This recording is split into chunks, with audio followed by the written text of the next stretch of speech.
So for me, I would rather see labeling being done on organics, or if it is not GMO, because the cost for the manufacturer to put that in to be labeled on every single product is outrageous.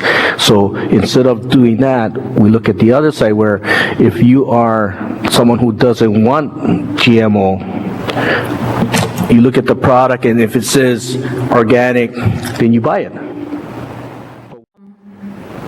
I wish to, with due respect, correct Mr. Onishi.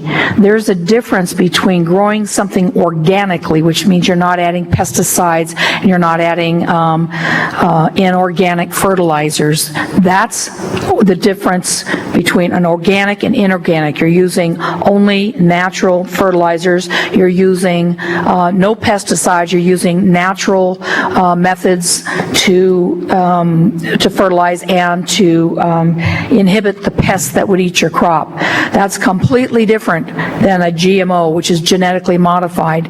My objection to GMO is not only because the evidence is continuing to mount against it, it's because, in my opinion, the science is not where it needs to be on manipulating these things. When you take a shotgun approach and bust a bunch of genes into a seed, that is not a strategically, surgically placed something like when you make a medicine and the chemist can say, I want a hydroxyl ion hanging here on the thing. Totally different.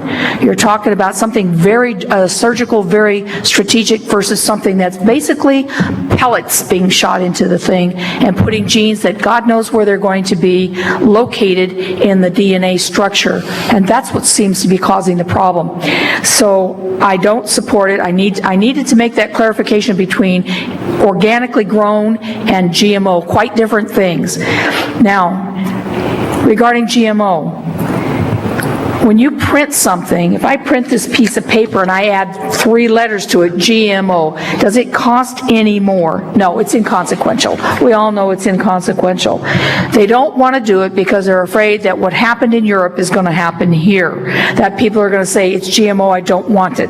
Ms. Poindexter wanted to speak, but Mr. Onishi wanted to respond to something first. Yes. Well, I wanted to Well, I just want to clarify about when I said organic, because the seeds that the farmers use for organic are not GMO. Okay, so that's why it's organic. It's not GMO. It's not GMO seeds that the organic farmer is going to be planting. Okay, so that's what I just wanted to make clear.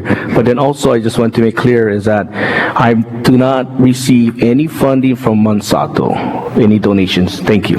Excuse me. I want to be really clear about this. I need to respond. Mr. Onishi, I was never thinking of you when I made the statement about the state legislatures who are not supporting this. I never thought of you. Okay. Thank you, Ms. Ford, for clearing that. Thank you, Madam Chair. I'll be really brief. This is obviously an issue that's been going on for quite a while, but I still think there's a lot of education going on out there. Just going to use the example of a seed, of a straight corn seed. You take that corn seed, it's just a seed. It's not at this point necessarily organic. I know they sell organic seeds, but for the sake of argument, it's just a seed. You take the seed, you plant it. If you use organic fertilizers, no pesticides, etc., it's organic. If you use chemical-based fertilizers, pesticides, it's normal, what we're used to, or generic. The GMO seed is actually genetically modified in many different levels, up to like 18 different traits, to the point where you can spray Roundup on it and it will not die. That is crazy. You take any of the other seed, which is either grown organically or conventionally, and spray Roundup on it, it will die. Worse than that is when it cross-pollinates and it spreads into another person's farm, the Monsanto's or whatever other GMO company can go over there and sue that farmer, big or small, for intellectual property rights. This is crazy. I mean, labeling is just the first step. Hawaii County should be GMO free. The state of Hawaii should be GMO free. I wish we could make an example and start right here with Hawaii County. With that, I yield. Thank you, Mr. Kern.